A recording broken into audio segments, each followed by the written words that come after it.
I suspect that my pregnant wife may have had an affair with her coworker. I stood at the doorway, staring at the ultrasound photo pinned to our fridge. It was supposed to be a symbol of joy, of a future unfolding. But for me, it was a reminder of the doubt gnawing at my gut. I loved Emma, had loved her fiercely for the last 6 years. But ever since she told me about her pregnancy, there were things that didn't add up. Her work hours had grown erratic. Late nights at the office, business trips that seemed to pop up out of nowhere, and the texts. God, those texts. Short, vague messages, followed by a quick lock of her phone whenever I walked into the room. I didn't want to be that husband, the paranoid one. But every time her phone chimed, my mind went back to one name. Eric, her coworker. I had met him once at a company dinner. Tall, charming, the kind of guy who could make anyone feel important, including my wife. I tried to push the thoughts away, tried to convince myself I was overthinking. But the doubt festered, growing like a dark cloud that refused to let the sun through. One night, I broke. She was in the shower, her phone on the nightstand. The screen lit up, a message from Eric. I miss our talks, can't wait to see you tomorrow. My blood ran cold. I knew it could be innocent, but my instincts screamed otherwise. When she came out of the shower, I was sitting on the edge of the bed, the phone in my hand. She froze, eyes flicking from me to the screen. Why are you reading my messages? Felt a wave of shame, but pushed through. Why is he saying he misses you? Why does he even have the right to miss you, Emma? Her face paled, and for a moment I saw something. Guilt, maybe. But it was gone in a flash, replaced by anger. He's my friend, my coworker. I talk to him because we work together. Why are you being so insecure? I wanted to believe her, wanted it so badly. But my gut said otherwise. Is this my child, Emma? The words were out before I could stop them. Her eyes widened, mouth opening and closing like a fish gasping for air. Then she slapped me hard. How dare you? Tears filled her eyes, but it felt like they were for her, not for us. I can't believe you'd even ask me that. She stormed out, leaving me alone with the photo on the fridge and the echo of her words. I knew I had crossed a line, but the suspicion wouldn't let go. I needed proof. One way or another, I hired a private investigator, a man named Callahan. He was rough around the edges, with a cigarette-stained voice and eyes that missed nothing. You sure you want to go down this road, kid? Sometimes the truth is uglier than the lie. I nodded, my jaw tight. I need to know. Days passed with no news, each one a slow torture. Emma acted normal, too normal. She even started bringing me lunch at work, a habit she'd never bothered with before. Was it guilt? A cover-up? I didn't know what to think anymore. Then, one evening, Callahan called. We need to meet. I met him at a dingy diner on the outskirts of town. He slid a manila envelope across the table, his expression grim. You were right to be suspicious. But it's not what you think. I tore open the envelope, my hands shaking. Photos spilled out. Emma and Eric, sitting in a hospital waiting room, her eyes red and swollen, his arm around her shoulders. A few more showed them meeting at a cafe, talking in hushed tones, faces etched with worry. Callahan took a drag from his cigarette. Your wife never had an affair, but she did keep a secret from you. The kid, she thought it might be Eric's, because they slept together once before she met you. My heart stopped. What? They were friends, hooked up once, and then it ended. But when she found out she was pregnant, she panicked, thought the timing was too close for comfort. She turned to Eric for support, but she never cheated on you. Just didn't know how to tell you. My mind spun, piecing together fragments of conversations, moments that suddenly made sense. The relief was immense, but the betrayal still cut deep. She had carried this secret alone, letting it rot the foundation of our marriage. I went home that night, the ultrasound photo still on the fridge, mocking me. When Emma came in, she looked exhausted, her shoulders sagging. She knew. She saw it. In my eyes. "I should have told you," she whispered, her voice breaking. "I was so scared, so ashamed. I didn't want to lose you." Tears streamed down her face, and for the first time, I saw the weight she'd been carrying. But the pain was still raw, the wound too fresh. I took a deep breath, the air heavy with tension. "I need time. I need to figure out if I can forgive you for this." She nodded, her shoulders shaking with silent sobs. "I'll wait. As long as it takes." I walked out the door, the ultrasound photo seared into my memory, a reminder of the future we were supposed to share.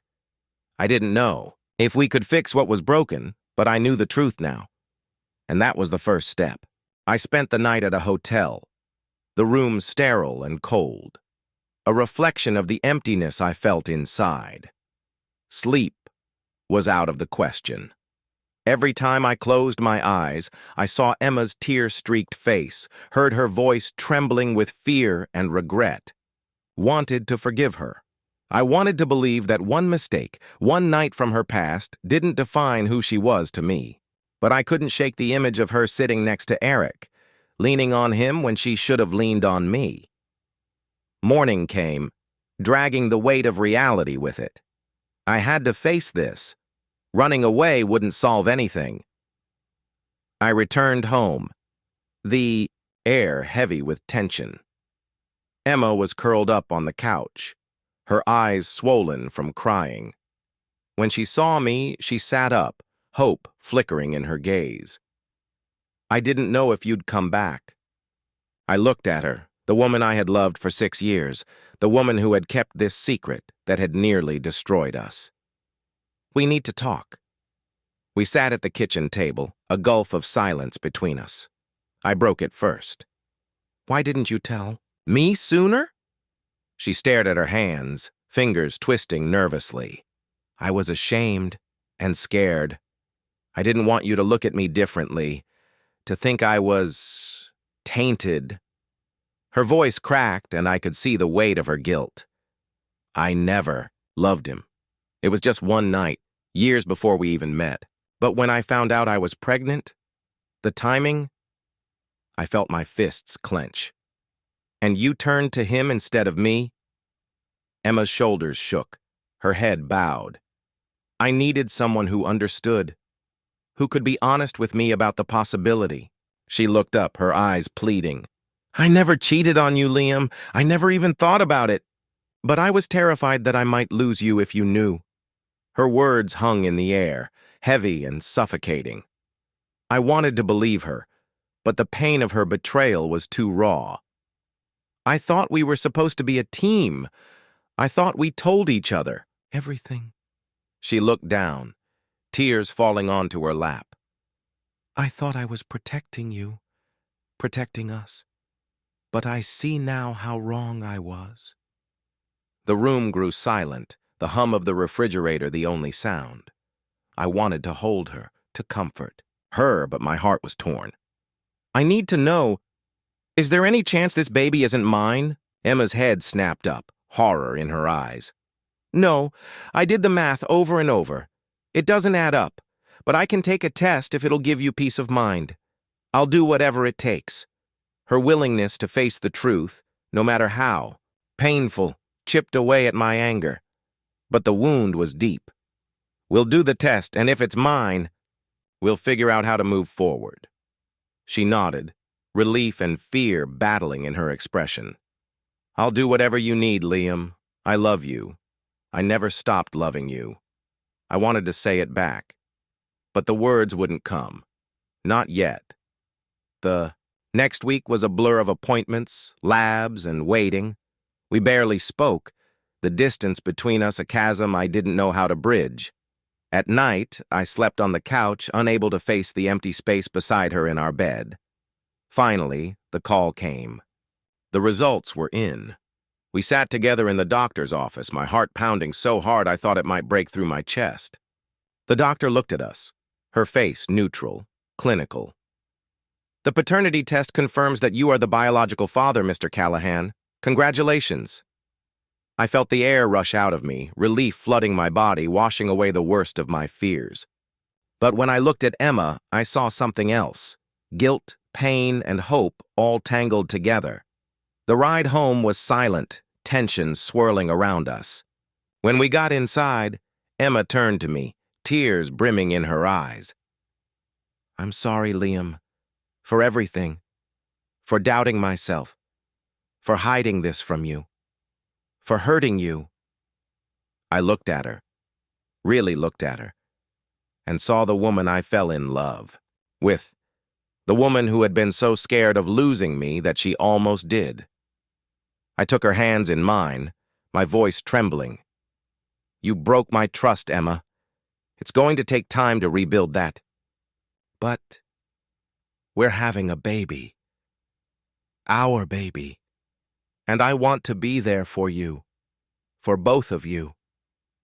A sob escaped her, and she threw her arms around me, holding on like she was afraid to let go.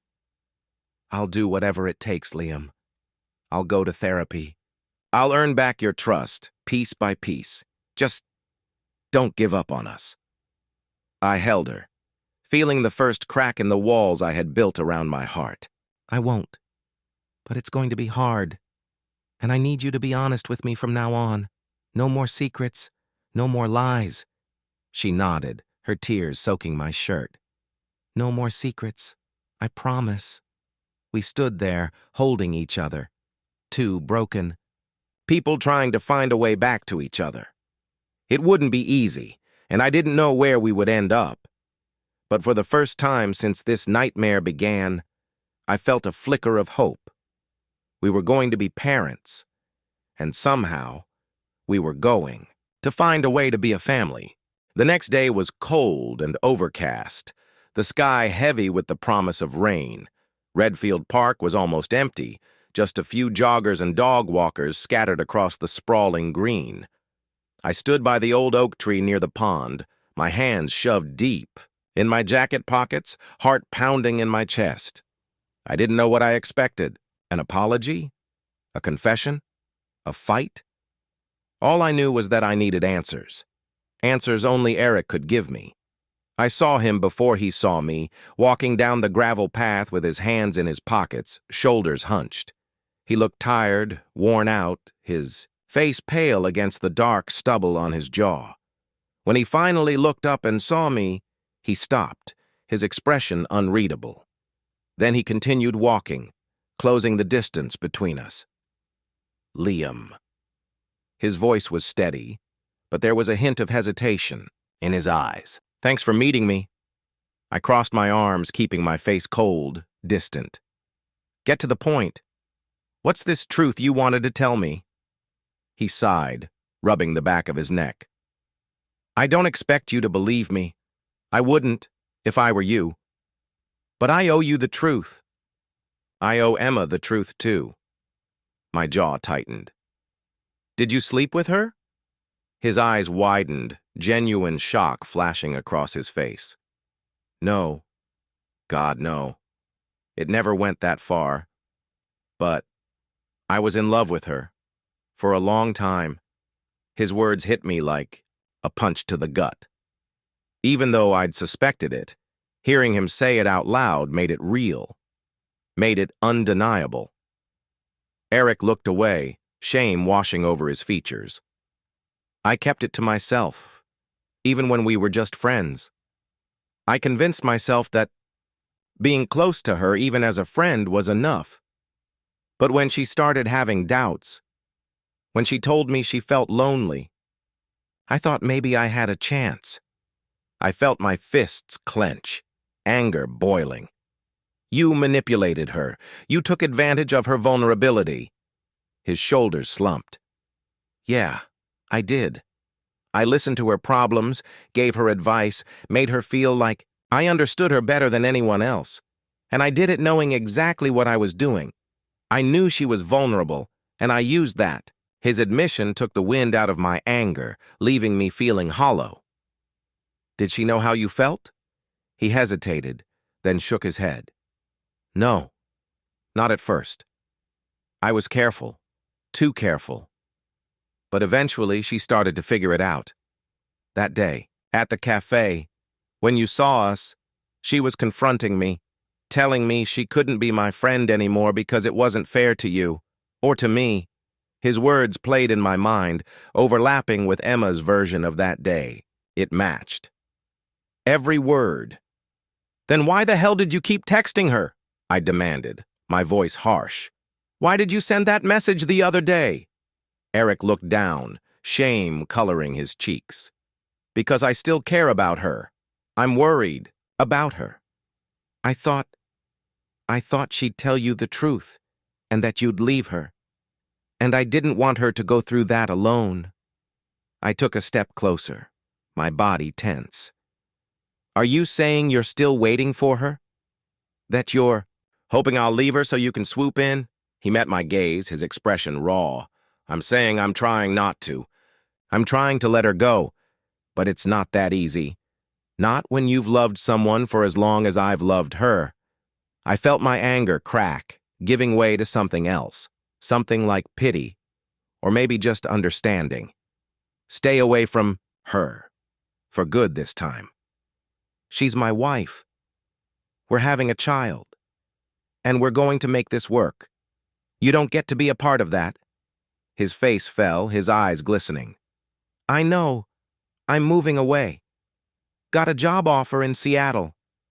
I took it." The weight in my chest loosened just a little. "Good." He looked at me, his face haunted. "For what it's worth, Liam, I'm sorry. For everything." I didn't respond. There was nothing left to say. I turned and walked away, leaving him standing alone beneath the gray sky. When I got home, Emma was waiting for me, her face pale, eyes swollen from crying. She stood as I walked in, her hands trembling. Did you see him?" I nodded, closing the door behind me. "Yeah, I did." Her voice wavered. "What did he say?" I took a deep breath, my eyes never leaving hers. "He told me the truth. All of it." Tears spilled down her cheeks. "I should have told you sooner. I didn't want to lose you." I walked over to her, taking her hands in mine. "You should have trusted me, trusted us, but you didn't. And now we're here," she sobbed, her shoulders shaking. "I was stupid, so stupid. I never meant to hurt you. I never wanted to betray you." I wrapped my arms around her, holding her as she cried. I wanted to be angry. I wanted to stay mad. But all I felt was relief. Relief that it was over, that there were no more secrets. We stood there for a long time, holding each other in the quiet of our home, surrounded by the echoes of all the things we'd lost and the hope of all the things we could still rebuild. The road ahead wouldn't be easy. There would be scars, memories that would never fully fade. But for the first time since this nightmare began, the days that followed were a delicate dance, fragile and uncertain. Emma and I moved around each other cautiously, navigating conversations like stepping through a minefield. There were moments of hope, small smiles, shared laughter over dinner, the gentle touch of her hand on mine. But there were also moments of pain, when the past would rear its head, and silence would fill the room like a heavy fog. We agreed to go to couples counseling. It was her idea, and I was reluctant at first, but I knew it was necessary. If we were going to rebuild, we had to confront everything: the doubts, the lies, the broken trust. Dr. Morgan's office was warm and inviting, with soft beige walls and plush armchairs that made me feel like sinking into them and never getting up. She was a woman in her 50s, with gentle eyes and an empathetic smile that made the hardest words feel a little less sharp. The first session was brutal. "I felt alone," Emma admitted, her voice cracking. "I felt like you were slipping, away from me like I was losing you little by little every day. And Eric? He was just there, listening. I never meant for it to get so complicated. My jaw tightened, but I kept my voice calm. I was working myself to exhaustion to provide for us, for our future, for our baby. And you ran to him? Her eyes filled with tears. I know how it sounds, but I never loved him, not the way I love you. I was confused and scared. And he was there, telling me everything I wanted to hear. I looked away, my chest tight. I needed you to believe in me, to believe in us. But you didn't. And that's what hurts the most. Dr. Morgan's voice was gentle but firm. Liam, what do you need from Emma to rebuild trust? I looked at Emma, really looked at her tear-streaked face, her trembling hands, the raw vulnerability in her eyes. I need honesty, total honesty. I can't go through this again. I need to know that no matter what, you'll tell me the truth. Emma nodded, her gaze unwavering. I promise. No more secrets, no more lies. I'll do whatever it takes to earn back your trust. I believed her. But belief and trust were two different things, and learning to trust her again would take time. Weeks turned into months.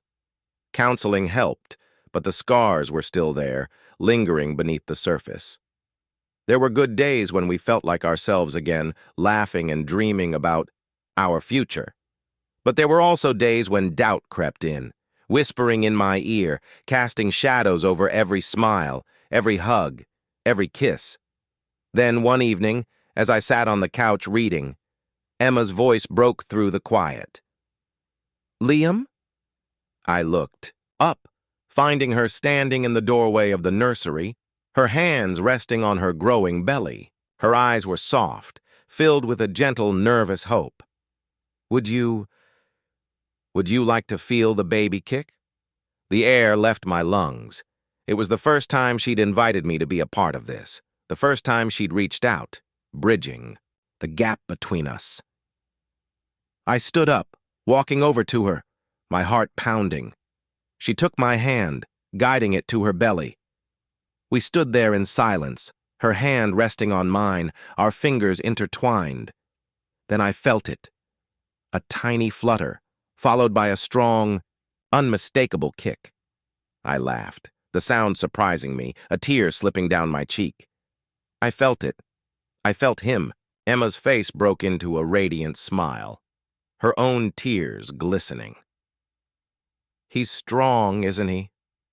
I looked at her, feeling the warmth of her hand on mine, the life growing between us. For the first time in months, I felt a piece of the wall around my heart crumble. Yeah, he's strong. We stood there, connected by our child, by hope, by a love that had been bruised but not broken. And in that moment, I began to believe that maybe we could heal. Maybe we could find our way back.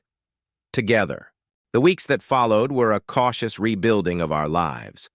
Emma and I continued therapy, confronting the pain and fears that had once kept us apart. We learned to communicate again, openly, honestly, even when it hurt. I still struggled. With trust, it was like a phantom pain, an ache that lingered even when things seemed fine. But every time doubt crept in, I reminded myself of that night in the nursery, of the way her eyes had softened when I felt our son kick for the first time. It was a memory I clung to, proof that there was still love between us, that there was still something worth fighting for. We prepared for the baby together, transforming the spare room into a nursery with light blue walls, a crib by the window, and shelves filled with stuffed animals. I would catch Emma sometimes, standing in the doorway, her hand on her belly, a soft smile on her face, and for a moment, everything felt normal again. Until one afternoon, when my phone rang. It was a number I didn't recognize. Hello? Liam, it's Eric. His name hit me like a punch to the gut. My grip tightened around the phone. What do you want? He hesitated, his voice low and somber. "We need to talk. It's about Emma and the baby." My heart sank. "What the hell are you talking about?" "Please, meet me at the cafe on 5th. You deserve to know the truth." The line went dead before I could respond. I stood there, my mind spinning, a cold knot forming in my stomach. What truth? What was he trying to do? Was this another attempt to sabotage my marriage? Or was there something else I didn't know? My hands were shaking as I slipped my phone into my pocket. I looked towards the nursery, hearing Emma humming softly to herself as she arranged the baby clothes. Doubt clawed at my chest, tightening its grip. I had to know. I had to face this, whatever it was. I grabbed my keys and left without saying a word. The cafe was nearly empty, a soft jazz tune playing overhead. Eric was sitting at a corner table, his face drawn and weary. He looked up when I approached, his eyes dark with exhaustion. I sat down, my jaw clenched. "This better be good." He looked down at his coffee, his fingers tapping against the cup. "I didn't come here to make excuses or to defend myself. What I did, it was wrong. I never should have crossed that line." I folded my arms, my voice cold. "You're damn right." He nodded, his shoulders slumping.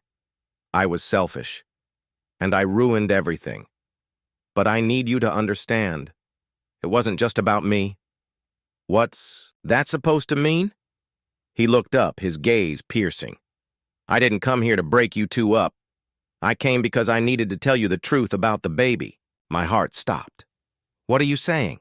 Eric swallowed hard. "Emma and it happened, but it was just once, and she ended it. She chose you, Liam. She chose you from the start." I felt a flash of anger. "Get to the point." He closed his eyes, his voice cracking. "There's a chance, a small chance, that the baby might be mine." The world seemed to tilt, my vision blurring. I gripped the edge of the table, my knuckles turning white. "You son of a—" "I don't know for sure," he said quickly, his eyes pleading. "And neither does she. But you deserve to know. You deserve the truth." I stood up, my chest heaving, my fists clenched. "You ruined my life. You ruined everything." Eric didn't flinch. "I know, and I'll carry that guilt for the rest of my life, but I had to tell you, because you deserve to make your own choice, with all the facts." I wanted to hit him. I wanted to scream, to break something, to run as far away as I could. But all I could do was stand there, frozen in place, my heart shattering into pieces. I turned and walked out without another word. The drive home was a blur. I didn't remember how I got there, only that I stood in front of the nursery door, my hands shaking. Emma was inside, folding tiny clothes into neat piles, her face soft and serene. She looked up, her eyes lighting up with a smile. "Hey, you're back. I was just—" Her voice trailed off when she saw my expression. "Liam? What's wrong?" I stepped inside, the room suddenly feeling too small, too suffocating. I looked at her, at the woman I loved, the woman who had lied to me, the woman who was carrying a child that might not be mine. My voice was cold, hollow. "We need to get a paternity test." Her face went pale, her hands trembling. "Liam, I was going to tell you—" I took a step back, the betrayal cutting deeper than anything I'd ever felt. "You knew." Tears filled her eyes. "I didn't know for sure. I didn't want to believe it. I didn't want to hurt you. I thought if I loved you enough, if I chose you, it wouldn't matter." I felt a surge of anger. "It matters, Emma. It matters more than anything." She reached out to me, her voice breaking. "I love you. I love you so much. And no matter what the test says, I want this baby to be ours. I want us to be a family." The days leading up to the test were unbearable. We moved through the house like ghosts, barely speaking, barely looking at each other. The silence was heavy, crushing. I slept on the couch, unable to face her, unable to face the possibility that the child I had begun to love might not be mine. Emma was a wreck. I could hear her crying at night, muffling her sobs behind the bedroom door. It tore me apart, but I couldn't bring myself to comfort her. Not when every time I closed my eyes, I saw her with him. I was drowning in doubt, in anger, in pain. And the worst part was, I didn't know if I could ever forgive her. The day of the test came too soon. We went to the clinic together, riding, in tense silence. She tried to reach for my hand, but I pulled away, staring out the window. I saw her reflection in the glass, her face pale, her eyes hollow. But I couldn't bring myself to feel pity. Not when she had kept this from me. Not when she had made me live this lie. The test was quick, impersonal. Just a cheek swab and a few forms to sign. The nurse was kind, her smile gentle, but I barely registered it. My mind was somewhere else, lost in a maze of anger and fear. Emma looked at me as we left, her voice trembling. "Liam, I'm so sorry. I never meant for this to happen. I never meant to hurt you." I couldn't look at her. "You should have told me the truth." Tears spilled down her cheeks. "I was scared. I was scared you'd leave me, that you'd hate me." I swallowed hard, the pain raw in my throat. "I don't know how I feel anymore." She reached for me again, her voice desperate. "I love you. I love you more than anything. And no matter what that test says, I want this baby to be ours. I want us to be a family." I pulled away, my heart aching. "I need time, Emma. I need to know the truth before I can even think about the future." I walked away, leaving her standing there, broken and alone. The days that followed were torture. Every time the phone rang, my heart would stop, my pulse pounding. I didn't know what I was hoping for or what I was dreading more. I just wanted it to be over. And then, one evening, the call came. I stared at the phone, my hands shaking. Emma was watching me from across the room, her face pale, her eyes pleading. I answered, my voice hollow. "Hello?" The nurse's voice was calm, steady. "Mr. Matthews, we have your test results." I couldn't breathe. "And?" There was a pause. Then her voice softened. "You are the father. Congratulations." The relief was overwhelming. My knees went weak, and I sank onto the couch, my head in my hands. I was the father. The baby was mine. I looked up at Emma, her face crumpling as she covered her mouth, tears streaming down her cheeks. "Liam. Oh, thank God. Thank God." She rushed to me, dropping to her knees, her arms wrapping around me. "I was so scared. I was so scared I was going to lose you." I held her, my body trembling. I was angry, hurt, confused, but I was also relieved. The baby was mine, my son. But as I held her, as she sobbed against my chest, I couldn't ignore the lingering pain, the betrayal that still cut deep. Yes, the child was mine, but our marriage was still fractured, still haunted by her lies. "I need time," I whispered, my voice breaking.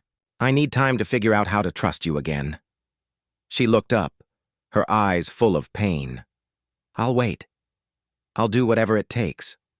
I love you, Liam. And I'm so, so sorry." I looked at her, at the woman I loved, the woman who had broken my heart. I wanted to forgive her. I wanted to believe we could move past this. But I didn't know how, not yet. I stood up, gently pulling away. "I'm going to stay with my brother for a while. I need some space. To think." Her face crumpled, but she nodded, her voice small. "I understand. Just, please come back to us, to me, and to him." I looked at her, my chest tightening. I wanted to promise her that I would, but I couldn't. Not until I figured out if I could ever forgive her. I walked out, my heart heavy, my mind spinning.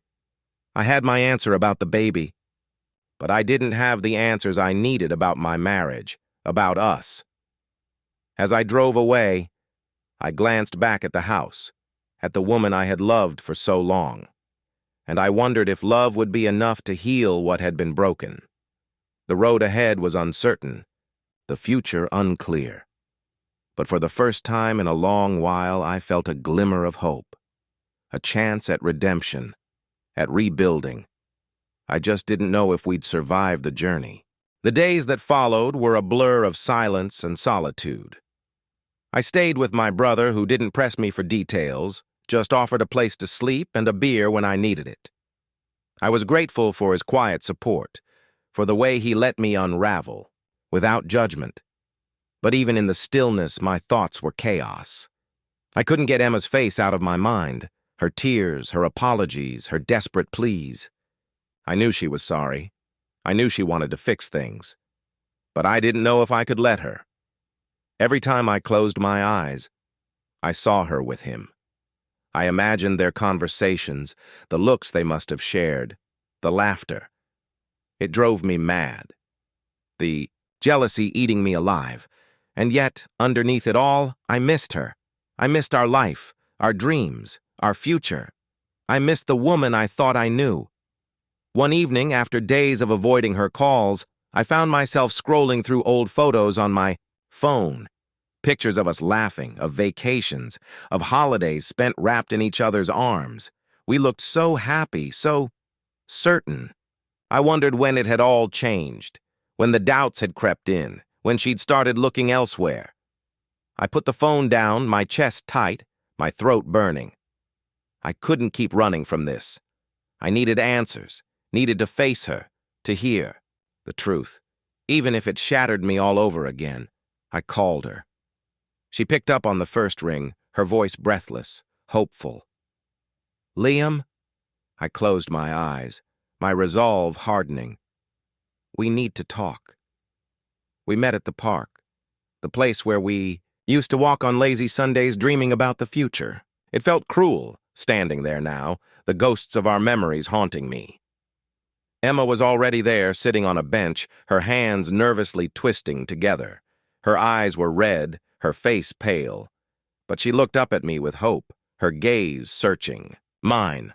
I sat down beside her, leaving space between us, space that felt like an ocean. I took a breath, my voice cold. "I need to know everything. No more lies, no more half-truths. I need the whole story." She looked down, her shoulders trembling. "I owe you that." She told me everything. How it had started as friendship, harmless at first. How she and Daniel had bonded over work, shared frustrations, long hours. She told me about the emotional distance between us, how she felt I was always busy, always distracted, how she felt lonely, even when I was right there beside her. Her voice broke as she admitted to leaning on Daniel, to confiding in him, to feeling understood in a way she hadn't with me in so long. "It was never about love," she whispered, tears streaming down her face. "I never loved him. I was lost, and he was there." I looked away, the anger boiling in my chest. "Did you sleep with him?" She hesitated, her silence slicing through me. Then she shook her head, her voice small. "No, but we were close, too close. We kissed, more than once, but it never went further. I swear, Liam, it never went further." My fists clenched, my jaw tightening. "You should have told me."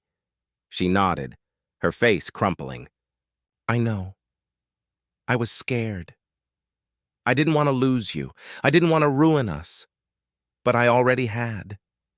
We sat in silence, the weight of her confession pressing down on me. I wanted to scream, to rage, to break something. But mostly, I just felt empty. After a long while, she looked at me, her voice shaking. "I'm sorry. I know I hurt you. I know I betrayed your trust. But I want to fix this. I want to earn back your love, your forgiveness. I want our family. I want you." I looked. At her, at the woman I had loved for so long, the woman carrying my child. And for the first time, I saw her as human, flawed, broken, just like me.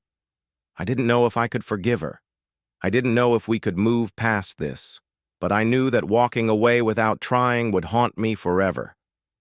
I stood up, my voice heavy. I need more time, but I'll try. For him. I placed a hand on her stomach, feeling the faint flutter of life, my son. I'll try for him. Her face crumpled as she sobbed, reaching for my hand, squeezing it tight. Thank you. Thank you, Liam. I'll do whatever it takes. I'll prove to you that we're worth fighting for. I looked at her, my heart aching, my mind torn. I wanted to believe her. I wanted to believe in us. But I didn't know how to heal the cracks in my heart. I walked away, my chest heavy, my eyes stinging. There was so much pain, so much anger. But somewhere beneath it all, there was hope. Maybe that was enough. For now, it would have to be. Weeks passed, and life became a careful balancing act. I moved back home, but the distance between us was palpable. We existed like strangers sharing the same space, cautiously polite, painfully aware of each other's presence. The nights were the hardest. I slept in the guest room, staring at the ceiling, replaying her confession over and over. I couldn't shake the image of them together, the laughter, the stolen moments I'd never known about. But I stayed. For him. For the tiny life growing inside her, a part of me and a part of her, innocent and undeserving of the mess we'd made. Emma tried. I could see that. She attended therapy, both alone and with me, baring her soul, confronting the insecurities and fears that had led her astray. She was honest, painfully so, admitting to every text, every lingering look, every time she'd chosen him over me, even if only emotionally. It hurt like hell, but it was the only way forward. I tried too. I forced myself to listen, to understand. Her pain, her loneliness. I let myself see my own faults, the long hours at work, the emotional distance, the way I'd taken her for granted, assuming she would always be there. But trust is a fragile thing. Once shattered, it's hard to piece back together. One evening, I came home to find her sitting on the floor of what would be our son's room, surrounded by baby clothes and tiny toys. Her face was soft, a sad smile on her lips as she held up a blue onesie. "I bought this the day I found out," she whispered, her fingers trembling. "I was so happy, so sure that everything would be perfect." I stood in the doorway, my chest tightening. I was sure too. She looked up, her eyes shimmering with tears. "Do you think we'll ever get back to that? To being sure again?" Didn't answer. I didn't know how to. Time marched on, steady and unyielding. The baby's arrival loomed closer, and the tension between us softened, replaced by a shared anticipation. We painted the nursery together, a soft shade of blue. We shopped for cribs and strollers, assembling them in awkward silence, learning to coexist again, but I couldn't bring myself to forgive her, not yet. Maybe not ever. Then one night, everything changed. I was working late in my home office when I heard her sobbing. It was a sound that cut through me, raw and broken. I found her in the hallway, clutching her phone, her face pale, her body trembling. I rushed to her side, panic tightening my throat. "Emma, what is it? What's wrong?" She looked at me, her eyes wide with fear. "It's Daniel. He's dead." My heart stopped. "What?" She handed me her phone, her hands shaking. There was a news article on the screen. A car accident, fatal. His name listed among the deceased. I didn't know what to feel. Relief, anger, sadness, but all I felt was numbness. Emma crumbled, tears streaming down her face. "I never wanted this I never wanted him to die. I just wanted him out of our lives, out of my head. I never meant... I pulled her into my arms, instinct overriding resentment. She clung to me, sobbing uncontrollably, her body shaking with grief and guilt and everything she'd kept bottled up. In that moment, she was just a person, a flawed, broken person who had made terrible mistakes, just like me. I held her, whispering words of comfort I wasn't sure I meant, letting her cry until the tears ran dry. And when she finally fell asleep, exhausted and fragile, I sat beside her, watching the rise and fall of her chest, feeling the faint flutter of our sun beneath my hand. Life was messy. People were messy. But maybe, just maybe, we could find a way through it. Maybe forgiveness wasn't a destination, but a journey. And maybe I was ready to start taking the first steps for him, for us, for whatever future we could still build, shattered pieces and all. The days that followed were surreal. News of Daniel's death spread quickly, rippling through our lives like a stone thrown into a still pond. There were condolences, whispers, and questions. So many questions. I could see the unease in Emma's eyes whenever his name was mentioned, the way her body tensed, the guilt she couldn't hide. We attended his funeral together. It was quiet, somber, attended mostly by his colleagues and distant relatives. Emma kept her head down, her grip on, my hand tight as if afraid to let go. I stood by her side, playing the role of the supportive husband, even as my mind raced with conflicting emotions. After the service, she approached his mother, a frail woman with hollow eyes. "I'm so sorry for your loss," Emma whispered, her voice choked. The woman's gaze was vacant, distant. "He was all I had left," she murmured, her voice brittle. "I thought he was happy. But I guess we never really know, do we?" Her words lingered, heavy and haunting. Emma's face crumpled, tears spilling over as she turned away. I caught her before she fell, guiding her back to the car, holding her as she broke down once again. On the drive home, she stared out the window, her voice barely a whisper. "I feel like this is my fault. If I'd never..." I tightened, my grip on the steering wheel. "You didn't cause this, Emma. You made mistakes, but you didn't kill him." She closed her eyes, fresh tears slipping down her cheeks. "Then why does it feel like I did?" I didn't have an answer. Life moved forward as it always does, but Daniel's shadow remained. I saw it in the way Emma's laughter was subdued, in the sleepless nights that left her exhausted and pale. She started having nightmares, waking up gasping, her hands on her stomach, trembling as if trying to shield our child from the darkness within her. I tried to be there for her, even as my own wounds struggled to heal. It was a delicate dance, learning to comfort the woman who had broken me, to find compassion when bitterness still burned inside me. Then one evening, as we were eating dinner in silence, her phone buzzed. She stared at the screen, her face draining of color. I watched her, my chest tightening. "Who is it?" Her hands shook as she set the phone down, her voice hollow. It's from Daniel's number." My blood ran cold. "That's impossible." She swallowed, her eyes wide with fear. "I know, but look." She handed me the phone. The message was short, chilling in its simplicity. "You can't hide the truth forever." A chill ran down my spine. "This has to be some kind of sick joke. Maybe someone found his phone, or it's a glitch." Emma's face was pale, her body trembling. "But who would do this? Who would know?" I didn't have an answer. But the unease gnawed at me, a cold knot forming in my stomach. The messages kept coming, sporadic but taunting, each one more unnerving than the last. "Did you love him? Does he know about us?" Lies always come to light. I watched Emma unravel, her guilt twisting into paranoia.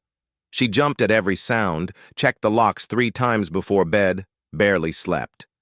and yet she wouldn't change her number. "It's like he's haunting me," she whispered one night, her eyes hollow, dark circles etched beneath them. Maybe I deserve it." I pulled her close, trying to offer comfort even as my own heart raced. "No one deserves this. We'll figure it out, I promise." But the words felt hollow, even to me. Desperate for answers, I started my own investigation. I contacted Daniel's coworkers, subtly asking questions, trying to piece together his last days. The stories were all the same. He'd been distant, distracted, but no one suspected anything was wrong. Then one of his colleagues mentioned something that made my blood run cold. "You know, he was acting really weird the day before the accident. Said he needed to clear the air about something. Said he was tired of all the lies." My mind raced. Was he planning to confess? To Emma? To me? Had he meant to come clean before fate intervened? The timing was too perfect. Too convenient. And then there was the car accident itself. Sudden, unexplained. A single-car crash on a deserted road. No witnesses, no evidence of another vehicle, just a tragic accident. Or was it? The more I dug, the more questions I found. And the messages kept coming. "You're not innocent either. What will he think when he finds out? Secrets never stay buried." I didn't know who was behind it, but one thing was clear. This wasn't over. Someone knew the truth. Someone was watching us, and they were waiting for the perfect moment to tear our lives apart. The investigation had just begun. I became obsessed. Every waking moment was spent piecing together the puzzle, tracing Daniel's final days, searching for any clue that could explain the messages. I pulled phone records, bank statements, even visited the site of the accident. Standing on that desolate road, imagining his last moments, the scene was haunting. Skid marks veered off the pavement, disappearing into the twisted remains of the guardrail. The flowers someone had left were already wilting, a stark reminder of how quickly life moved on, even when you couldn't. I stared at the wreckage, my mind racing. Why had he been out here alone? Where was he going? Or who was he running from? I began to suspect foul play. It seemed too neat, too perfectly timed. But who would have wanted him dead? And why torment Emma with these messages? The questions gnawed at me, driving me deeper into the shadows of his life, into secrets I was never meant to uncover. The turning point came when I found the notebook. It was hidden in his office, tucked behind a row of dusty binders, forgotten. Beneath layers of old receipts. It looked ordinary enough, a worn leather cover with pages yellowed by time. But inside, it was anything but ordinary. Page after page was filled with his handwriting, erratic, desperate, scrawled in a frenzy of emotion, fragments of thoughts, half-finished sentences, accusations and confessions, and a name that kept repeating over and over, etched into the paper like a curse: Emma. My heart pounded as I flipped through the pages. He had been obsessed with her, not just infatuated, but consumed. He wrote about watching her, following her, memorizing every movement, every expression. His words were frantic, possessive, spiraling, from admiration into delusion. And then the tone shifted. Anger, resentment, paranoia. He began to accuse her of leading him on, of playing with his emotions, of using him and discarding him like he was nothing. He raged about the baby, the betrayal, the lies. One entry made my blood run cold.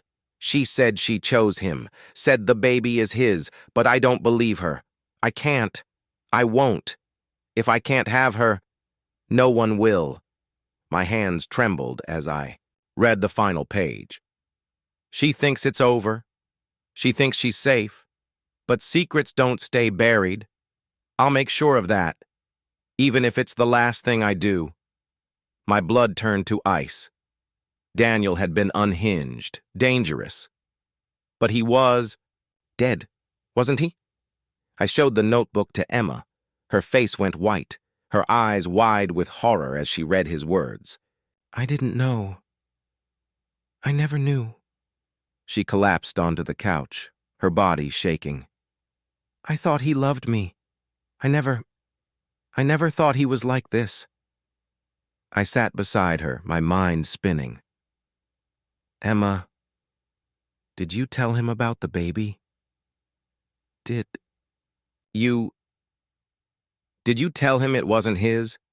She looked up at me, tears streaming down her face. Yes. I told him the truth. I thought it would help him move on. But he got so angry. I'd never seen him like that before. He said I was lying, that I was trying to keep him away from his child. Her voice cracked, her body trembling. I never spoke to him again after that. And then he died. I held her as she wept, my own heart pounding with fear. He'd known. He'd been obsessed. But if he was dead, who was sending the messages? The answer came that night. Another message, flashing on her phone, mocking us. Did you think I'd leave you in peace? Did you really think it was over? I felt the hair on my neck stand up. This wasn't a prank. It wasn't a coincidence. Someone knew. Someone who wanted us to suffer. I traced the number, calling in favors, digging through phone records and digital trails. It led me to a prepaid phone, untraceable. But there was one transaction, one small clue. A purchase made the day before. The accident. A phone bought with cash. At a store not far from Daniel's apartment. I confronted the cashier, showing him Daniel's photo. He frowned, shaking his head. Nah, that's not the guy. But the lady he was with, she looked just like him. Same eyes, same hair. I figured they were related. My blood ran cold. Related? How? The man shrugged. I don't know, man. Maybe his sister? My mind raced. Daniel didn't have any siblings. At least none that I knew of. But then I remembered the obituary. The woman at the funeral, her empty eyes and broken voice. He was all I had left. His mother. Emma stared at me, her face pale. No, she wouldn't. But she would. And she did. She was the one behind the messages, the one tormenting us, haunting Emma with her son's words. She must have found the notebook, must have read his final thoughts, twisted by grief, into believing Emma was to blame. It was revenge. A grieving mother's way of punishing the woman she held responsible for her son's death. We confronted her, but she denied everything, her face a mask of cold indifference. My son is dead, she said, her voice hollow. Because of her, because she lied and cheated and broke his heart. The first few months were fragile, like walking on shattered glass. Emma struggled, haunted by the past, by the weight of Daniel's obsession and his mother's unforgiving words. She would stand by the crib at night, tears streaming down her face as she whispered apologies to our son, her voice trembling with guilt. I held her through it, reassuring her, reminding her that none of it was her fault. But I knew the scars ran deep, that healing would take time. I tried to move forward, to leave behind the darkness that had almost consumed us. But the shadows lingered. I would catch myself glancing over my shoulder, half expecting to see Daniel's mother lurking, her eyes burning with hatred. She never showed up again. Not at the hospital, not at our home. It was as if she had vanished, swallowed by her grief. But her absence was a presence of its own, a silent threat that loomed over us, a constant reminder of how fragile our peace truly was. 6 months passed. We settled into a new routine, embracing parenthood with all its sleepless nights and tiny, beautiful moments. Our son, Daniel, grew quickly, his laughter a light that dispelled the darkness. Emma smiled more often, She began to heal, to forgive herself. I saw glimpses of the woman I fell in love with, her spirit returning, her laughter echoing through. Our home once more. I thought we were safe. Until the package arrived. It was a plain envelope, slipped through our mailbox without a return address. I opened it, my hands trembling, my heart pounding with dread. Inside was a single photograph, grainy, black and white taken from a distance. It showed Emma standing by the crib, her face softened with love as she watched our son sleep. On the back, a message was scrawled in jagged handwriting. He should have been Daniel's. My blood ran cold. The past wasn't finished with us. I checked the locks, installed cameras, doubled our security. But it didn't matter. The letters kept coming, each one more threatening than the last. He'll never be yours. She's lying to you, just like she lied to him. The truth will come out. Emma grew terrified, her peace shattered, her nightmares returning. She became paranoid, jumping at shadows, unable to sleep. I was furious. I went to the police, but they couldn't help. No fingerprints, no evidence, just words on paper, taunting us, haunting us. I knew who it was. I knew she was out there, watching, waiting. And then, the final letter arrived. It was a copy of Daniel's will, rewritten days before his death. He had left everything to his mother, including a trust fund meant for his child. My hands shook as I read the last line. If the child is proven to be mine, I want him to have everything. He deserves to know who his real father is. My vision blurred with rage. It was a lie. It had to be. But the doubt was there, creeping into my mind, whispering questions I was too afraid to ask. Was he right? Was the baby his? I turned to Emma, her face pale as she read the letter. Her eyes met mine, wide with fear, with guilt. Tell me the truth, I demanded, my voice cold. Is he mine? She hesitated, just for a second, but it was enough. My heart shattered, my world crumbling around me. I walked out, the echo of her voice following me, begging me to stay, to listen, to understand. But I couldn't. I needed space. I needed answers. I ordered the test. The results came a week later, sitting heavy in my hands. I opened the envelope, my heart racing, my entire life hanging on a single piece of paper. Probability of paternity, 99.99%. He was mine. My son. Relief flooded me, followed by shame, by regret. How could I have doubted her? How could I have let that woman poison my mind, my family? I rushed home, desperate to make things right. But the house was empty, silent. Emma was gone. A single note was left on the kitchen counter, written in her familiar, delicate handwriting. I can't live like this. I need to find peace. I hope someday you'll forgive me. Panic seized me. I called her phone, but it went straight to voicemail. I checked with friends, with family, but no one had heard from her. She had disappeared, and she had taken our son with her. I stood there, alone in the house that was supposed to be our home, my heart pounding, my world collapsing.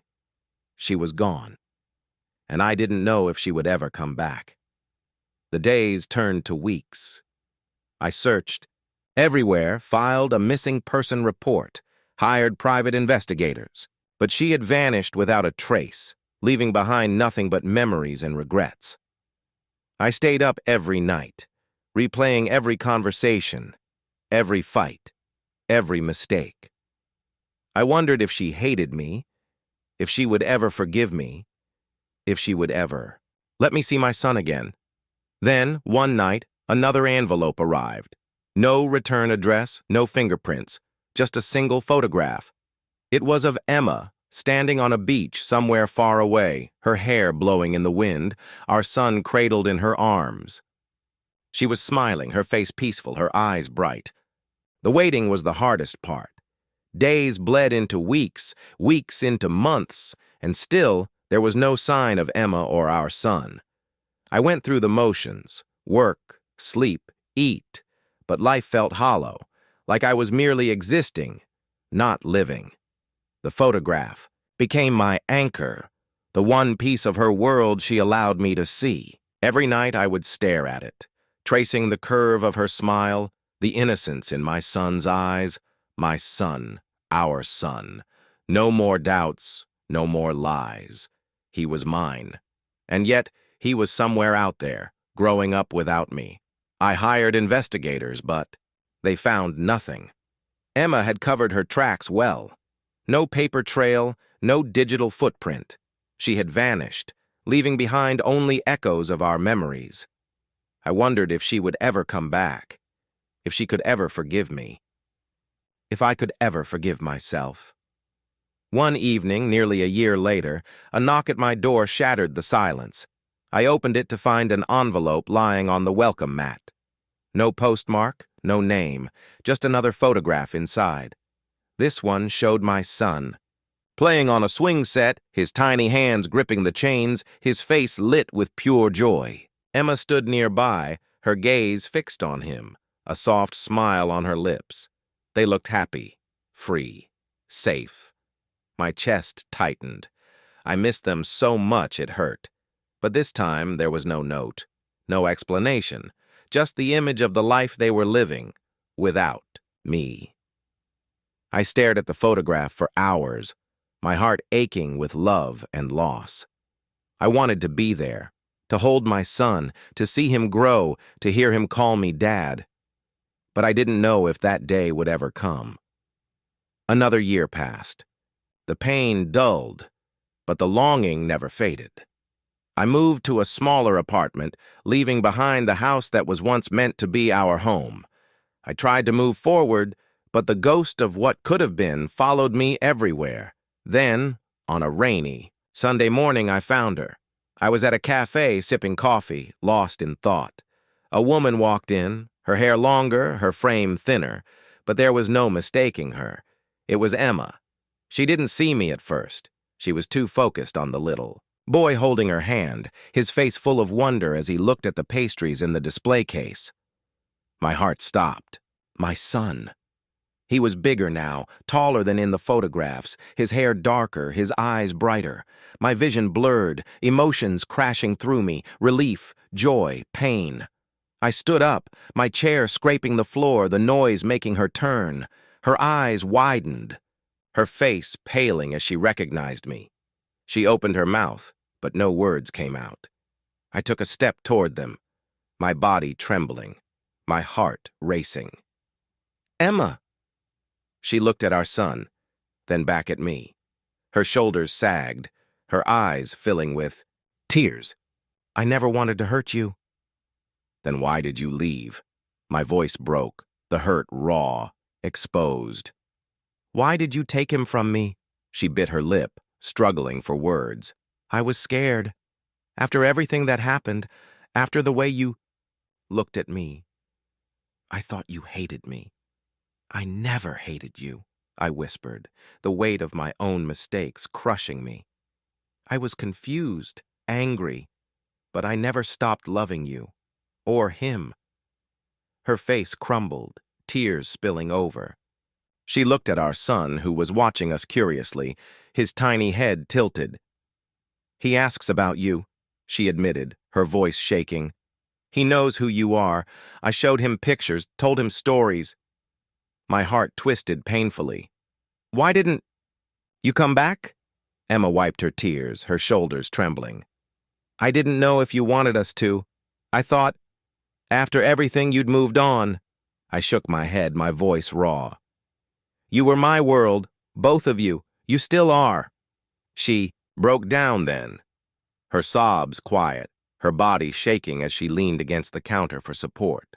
I stepped closer, instinctively reaching out, but stopped myself, unsure if she would want my touch. Our son's voice broke the tension. Mommy, who's that? Emma turned, kneeling beside him, her fingers brushing his cheek. That's your daddy. Her voice was soft, trembling. "The man I've told you about." His eyes widened, his tiny face lighting up with wonder. "Daddy?" My knees went weak, my vision blurring. I sank to the floor, my heart bursting. "Yeah, I'm your daddy." He hesitated, then took a step toward me, his eyes wide, searching my face. "Are you real?" I laughed, a choked, broken sound. "Yeah, buddy, I'm real." He stared at me for another moment, then ran forward, his little arms wrapping around my neck. I held him tight, my tears soaking his hair, my heart breaking and healing all at once. I looked up at Emma, who was crying silently, her hands covering her mouth.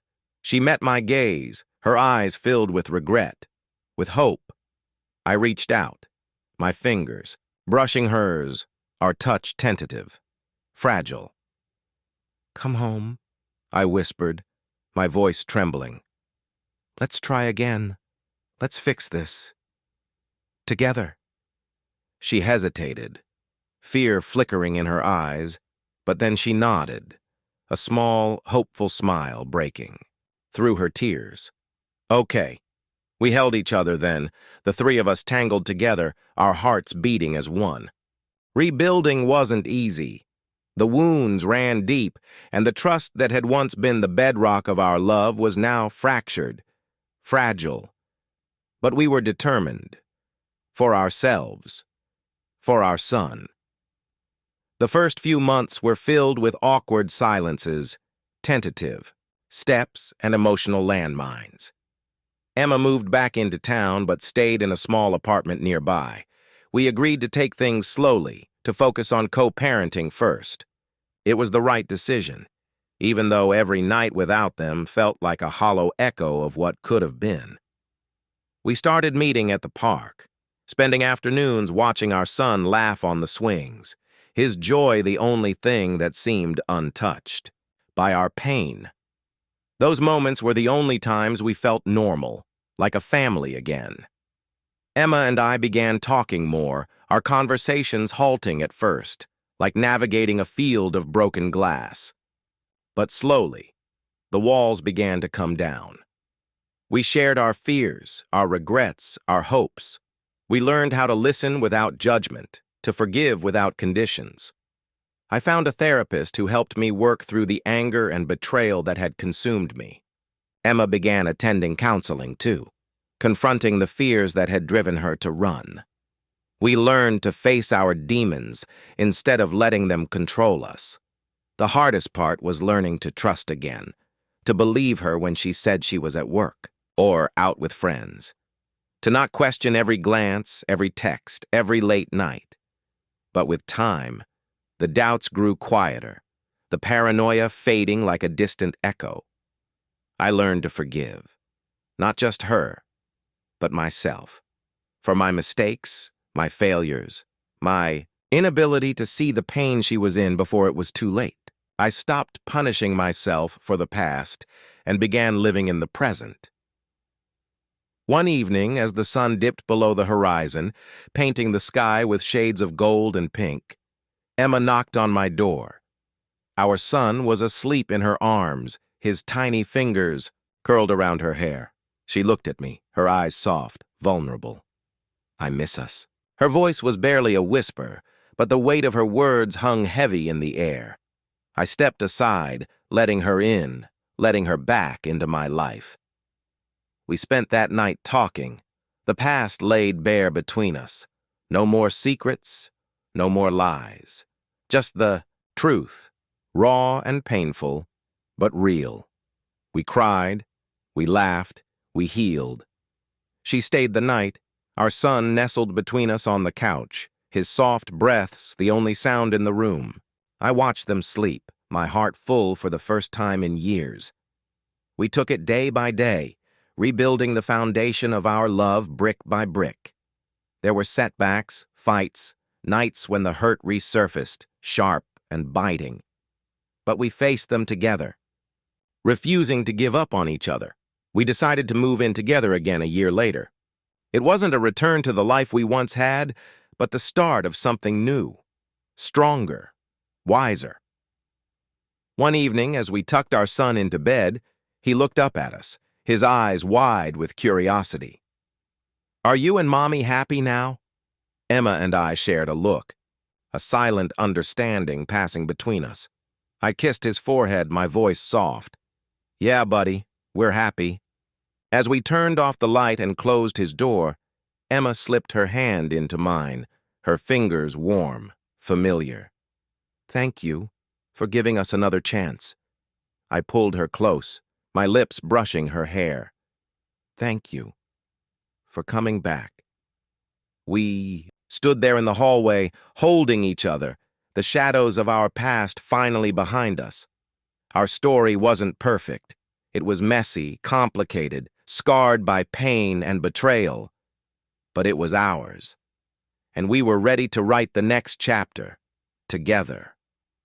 Years passed, and life settled into a rhythm, not flawless but beautifully imperfect.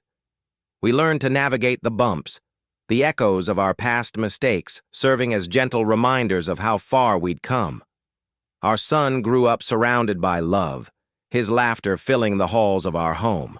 He never remembered the nights we spent apart, the tears or the anger. To him, we were simply Mom and Dad, together, present, whole. Emma pursued her career with renewed passion, no longer burdened by secrets or guilt. I watched her grow, admired her resilience. And I found my own purpose again, rekindling dreams I had once put on hold. We rebuilt trust slowly, methodically.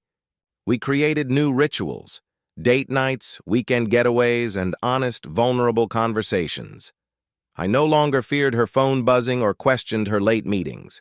The shadows of doubt gradually faded, replaced by a bond forged in truth and forgiveness. Never forgot what happened, but I chose not to let it define us. The affair was a chapter in our story, not the end of it, and in some strange way it made us stronger, more connected, more aware of each other's needs. One evening, as the sun dipped below the horizon, casting a golden glow over our backyard, Emma stood beside me, watching our son play with his friends.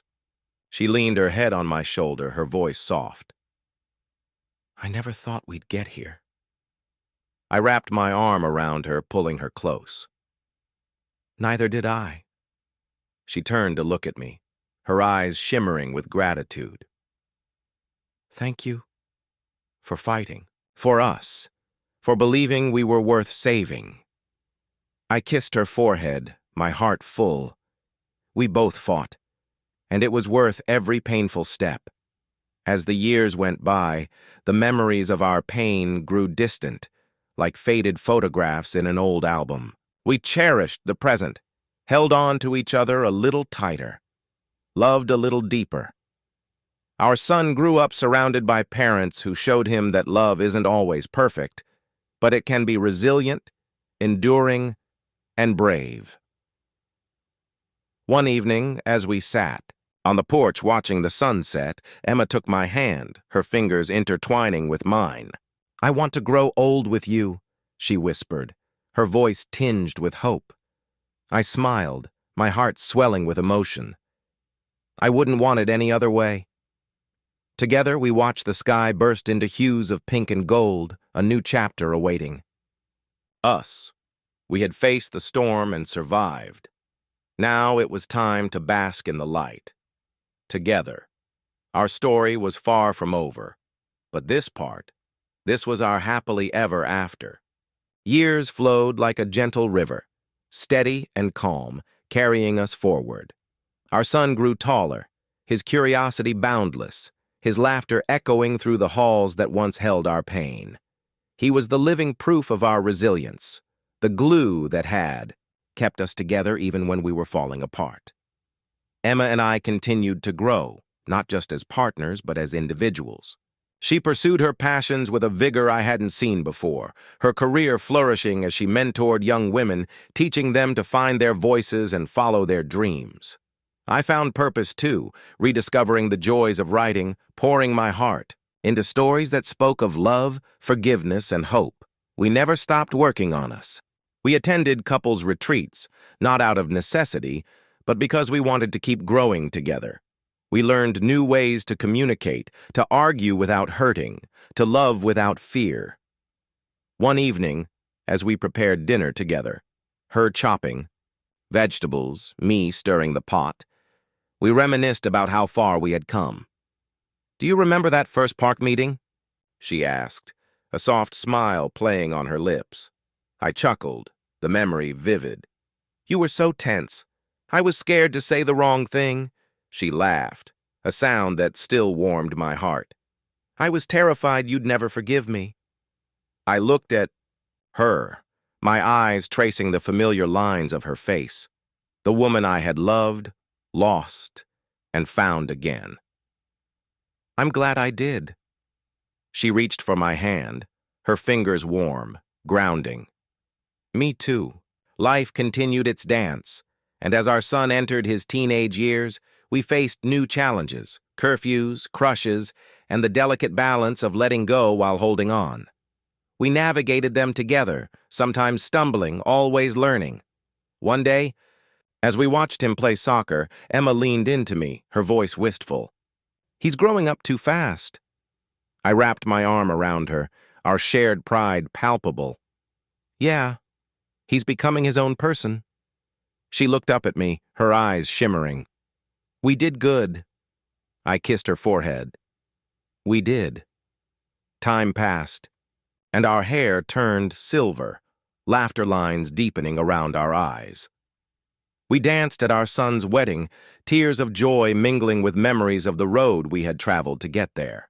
I held Emma close, the music swirling around us, and whispered, "I wouldn't change a thing." She looked up at me, her eyes still holding that spark that had captivated me all those years ago. "Neither would I."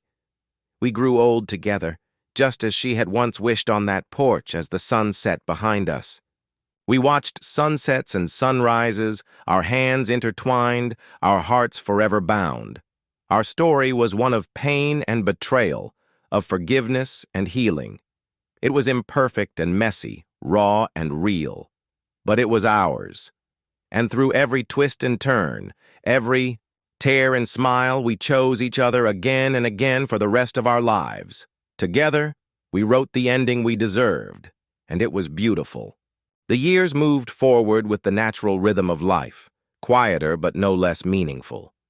Emma and I had long since settled into a peaceful companionship, the kind that comes from shared history, mutual respect, and the wisdom that only time can bring. Our love was no longer about the intensity of passion, though that still lingered beneath the surface. Instead, it was about partnership, the steady, unwavering support we offered each other day in and day out.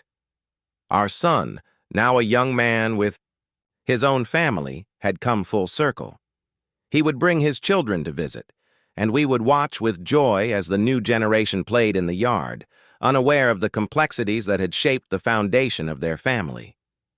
Their laughter was a reminder of how far we had come from those early days of uncertainty.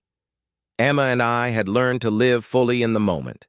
We didn't take each other for granted, and there was still that spark in her eyes when she looked at me, that unspoken promise that no matter what life threw at us, we would face it together. One afternoon, as we sat on the porch swing, watching the trees sway gently in the breeze, I asked her the question I had been thinking about for some time.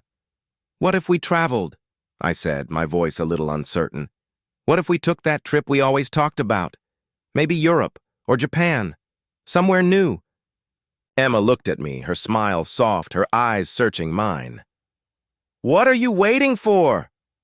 I laughed, realizing I had been waiting for permission, for the perfect moment. But there was no perfect moment. There never would be. "I guess I'm waiting for you to be ready," I said. She squeezed my hand. "I've been ready for years." And just like that, we made the decision. We began planning, picking out places we'd never seen, countries we'd dreamed of visiting. Emma had always wanted to see the gardens in Kyoto, while I had always imagined the streets of Paris, the old cafes where the writers and artists had gathered. Our son, now with his own busy life, told us we were crazy, but in a way that only children can when they're proud of their parents' adventurous spirit. The days we spent planning those trips felt like a new beginning. In our late 50s, with the wisdom of a lifetime between us, we were embarking on an adventure that would take us places not just in geography, but in our hearts. When we finally set foot on foreign soil, I looked at Emma as we navigated the cobblestone streets of a quiet village in Italy, our fingers laced together. It felt surreal, like we were living a dream. "I'm glad we did this," I said, my voice thick with emotion. "I think we needed to remind ourselves that we're still capable of surprise, of wonder." She smiled, her eyes reflecting the same joy I felt. We're not just surviving anymore. We're living. And that was the truth. We had spent so many years surviving the storms of our past, holding on through the thunder and lightning, but now we were thriving. We were living the kind of life that didn't just exist in the memory of survival, but in the joy of being present, together, in the here and now. The months that followed were filled with laughter, exploration, and moments of awe. We returned home with stories to tell, memories that would last a lifetime. Our life, now woven with adventure and the comfort of the love we had rebuilt, felt full, more complete than I ever thought possible. One evening, as we sat on the porch with our grandchildren, telling them stories of our travels, I realized that the greatest journey we had taken was not the one across the world, but the one we had taken together. The journey of rebuilding, of healing, of learning how to love again. We had learned that no matter how far we traveled, the greatest adventure was always the one we took together. And as the sun set behind the horizon, casting the world in soft, golden light, I knew that this was the life we had earned, and it was beautiful.